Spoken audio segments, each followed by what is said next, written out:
87 years old now. At this age, most of the noise in life disappears. The arguments, the pride, the things you thought mattered so much. They all get quieter with time, but one memory never gets quieter. It stays exactly the same. The day I lost my closest friend because I was too proud to say two simple words. I'm sorry. His name was Daniel.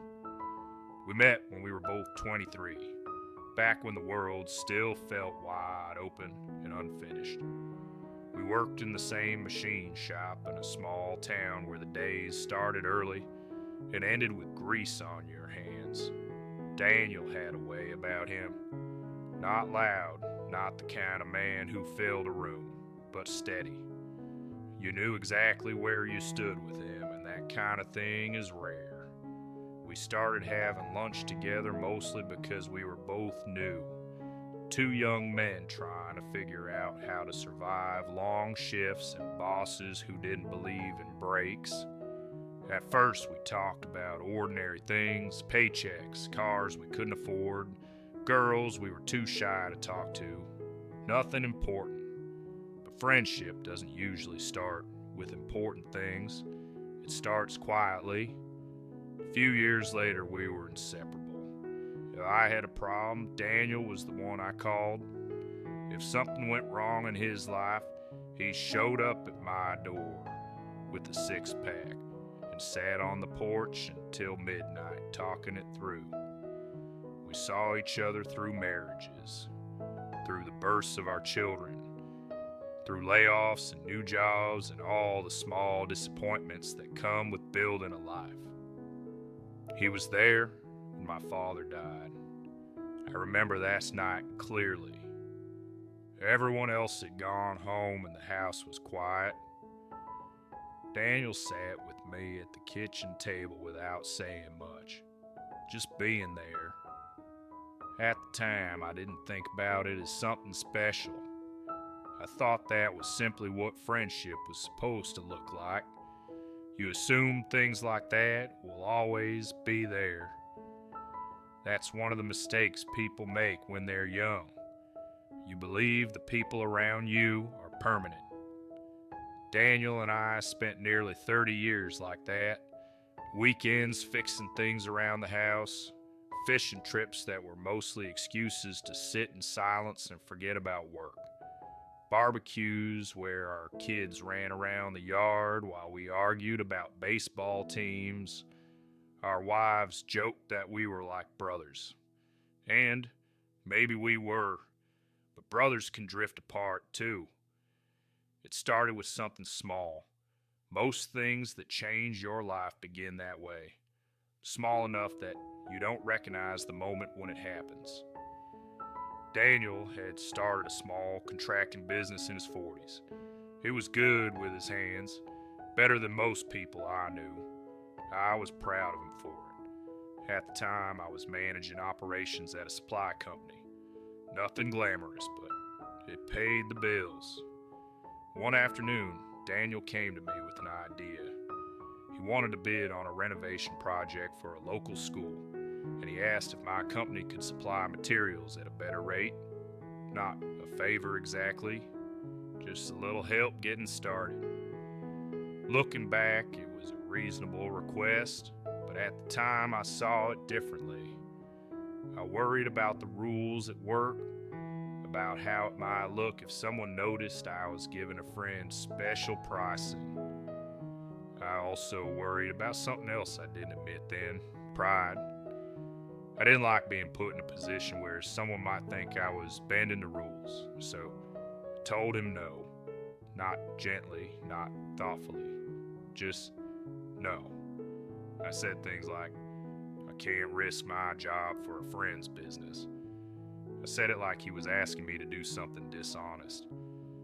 The look on his face changed, not anger. Something quieter than that. Disappointment. He didn't argue. That was the kind of man he was. He just nodded and said he understood. But something shifted after that. We still saw each other. still talked, but the easy part of the friendship, the part that had always been there without effort, began to disappear. At first, I told myself it was normal. People get busy. Life moves. Daniel's business grew quickly. He was working long hours. I was dealing with new responsibilities at my job. Weeks would pass without seeing each other. Then months. When we did talk, the conversations felt careful, polite, like two men remembering how things used to be rather than living them. And every once in a while, I would think about that afternoon in my office, about the way I'd spoken to him. I knew I had been harsh, but every time the thought came up, something inside me pushed it away. A quiet voice that said, "It wasn't your fault. He shouldn't have asked. You did the responsible thing." That's the strange thing about pride. It doesn't shout. It whispers just enough to let you live with yourself. Years went by like that. Not enemies, not strangers, just distant. Sometimes I would see Daniel's truck around town and think about stopping by, just to talk, just to clear the air. But I kept putting it off. Next week, next month, there would always be time. That's what I believed. And that belief followed me for almost 20 years. Until one afternoon when the phone rang. And the man on the other end told me something I wasn't ready to hear. It was Daniel's wife on the phone. Her voice sounded smaller than I remembered. She said he had collapsed at a job site that morning. Heart attack. They had taken him to the hospital, but by the time the ambulance arrived, it was already too late. I remember sitting down in the kitchen chair after she told me. The room felt strangely quiet, like the air had changed. For a long time, I didn't move.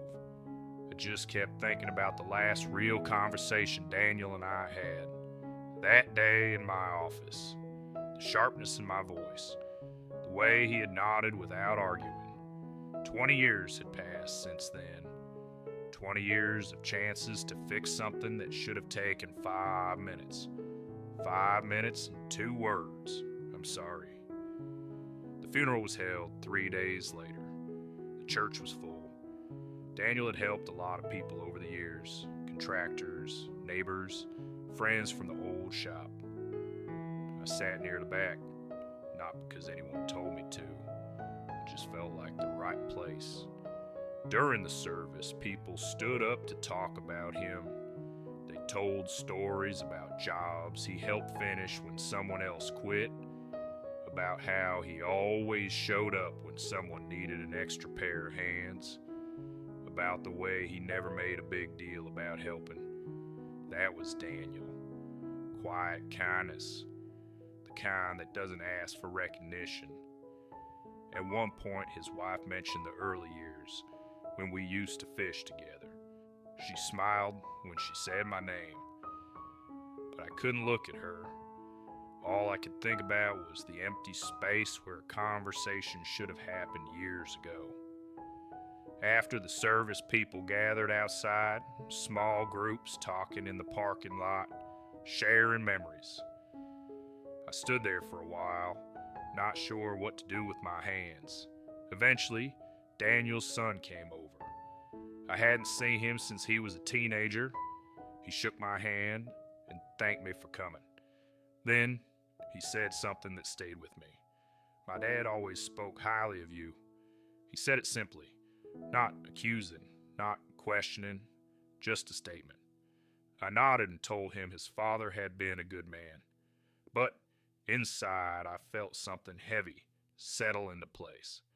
Daniel had carried our friendship with respect all those years, even after distance grew between us, even after I failed to fix it. That realization didn't bring comfort. It made the silence between us feel even larger. The truth is, some things in life don't end with a dramatic moment. They just close quietly, a door you meant to walk through someday, and then one day, it isn't there anymore. After the funeral, I went home and sat on the porch for a long time. The same porch where Daniel and I used to sit when we were young men trying to figure out the world. I try to remember the last time we laughed together, the last fishing trip, the last ordinary conversation before everything became careful and distant. Memories came back slowly, pieces of a life that had once felt permanent. That night I understood something I wish I had known much earlier. Pride doesn't destroy relationships all at once. It does it quietly.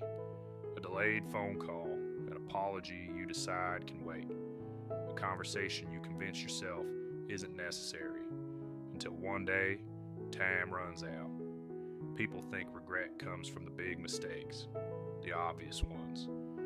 But most regret comes from small moments you let pass, moments when you could have softened your voice, picked up the phone, walked across the street.